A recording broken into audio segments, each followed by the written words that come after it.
Hello everyone, I'm Josh here with Solo Trip Abroad, and today I've been doing an amazing motorbike trip across Bali, and I wanted to take a few minutes and do a quick review on the scooter that I'm using to make this trip, which is the Vespa Sprint, and I'm just going to go over a few things and then we'll see how it is. This is the bike here. It's a great scooter. This is my second time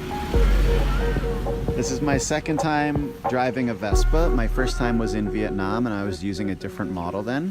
But luckily the company that rents motorbikes by my place happened to have one of these in stock, and I scooped it up as quickly as I could. It's a little bit hard to tell, but it's this nice maroon color.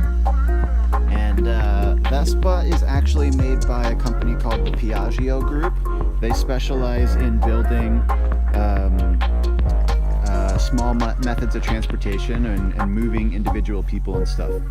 So one thing I really love is that they have this great looking rim on the front, and it's only got one single shock. What's also really nice though is that the brake system is very, very effective.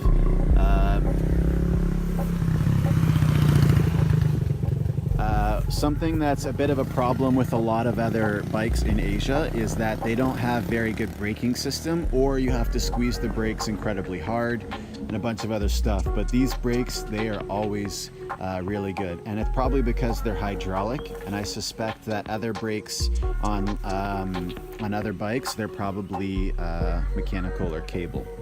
So of course you've got the very typical front of the Vespa. There's their logo right there, the Piaggio Group. On the control panel here, I really like the layout. A couple nice things that the Italians do here is they go above and beyond that. The handlebars are sitting up a little bit higher than they typically do on other bikes, and the steering is very, very nice. It's kind of like steering a car. You know when you drive like a more luxurious sedan, that turning the wheel just has a thicker, more controlling grip. That's the same grip you get here. The controls are very well laid out, so of course you have your power, you have the different mode for the light that you want, and then your front lights. Here you can turn the high beams on or off, and the signal light, and of course the horn.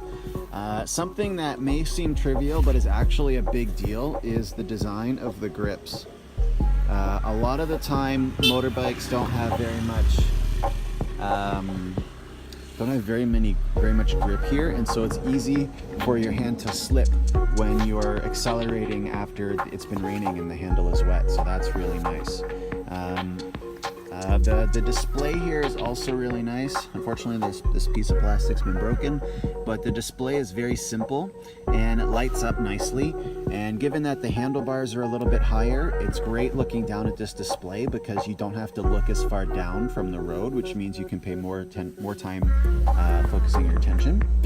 What's also really nice is that the colors light up nice, and it's on more of an angle facing you versus a lot of other ones. They tend to be more on a lower angle. One thing I do want to point out though is that although the turning signal comes on right here, it doesn't tell you which signal it is. It just says left and right. So that'd be nice if they made it for the both of that. I do really appreciate the space here.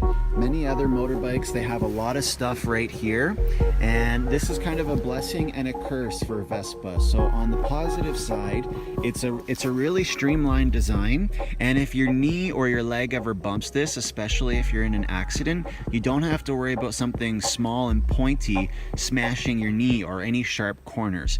So that is really nice. And you can open this for a little bit of a compartment inside. However, it's obvious that there's no place to stick a water bottle, or more importantly, a phone. This is especially annoying for like my current situation with GPS.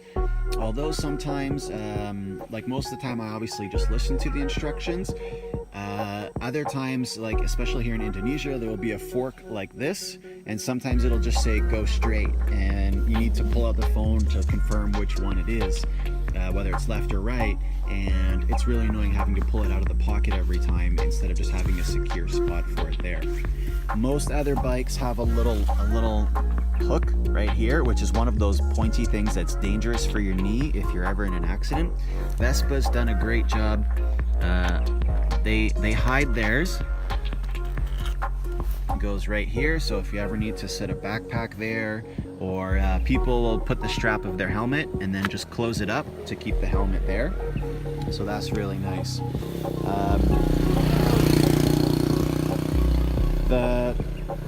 The suspension on this model, given that it's the Sprint model, is a little bit more firm, so the ride's not as comfortable as some of the more like cruise type models.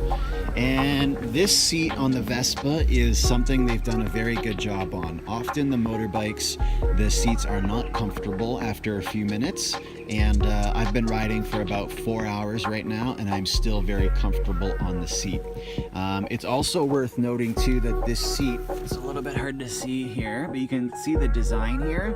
You can actually sit on a flat surface.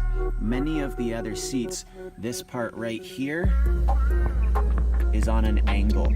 So like the whole time, it's like you're sliding down off the seat. So I don't know who came up with that, but that really needs to get some improvement. In this area too, you know, like as the Brits would call it, the boot or the compartment is quite large. This is much bigger than just your standard helmet. And usually motorbikes will have enough space for one helmet, but often not much else. This obviously fits a backpack, and I have like a 3-liter camel pack in there and some other stuff, and there's still a good amount of room for other stuff. 1 second.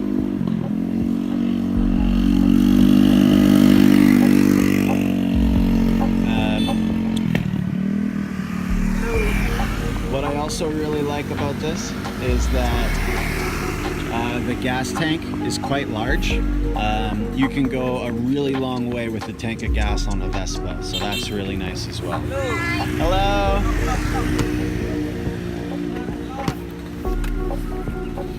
So yeah, overall, I'm really pleased with the Vespa. They do lose a few points for not having a spot for the phone that's easily accessible. But other than that, I'm very pleased with the bikes, with the design. The acceleration is phenomenal. The steering is great. It feels firm and secure. The traction is really good. The suspension is firm. Definitely would recommend using one of these bikes if you ever get the chance. It's Italian, so it's obviously fashion over function, but I still think that they do a good job including a great riding experience. And the motor in this is actually quite large. You never have any issues going up mountains here, and that's a really nice change compared to some other bikes. So if you ever get the chance, take out one of these Vespas for a spin, and thank you very much for watching.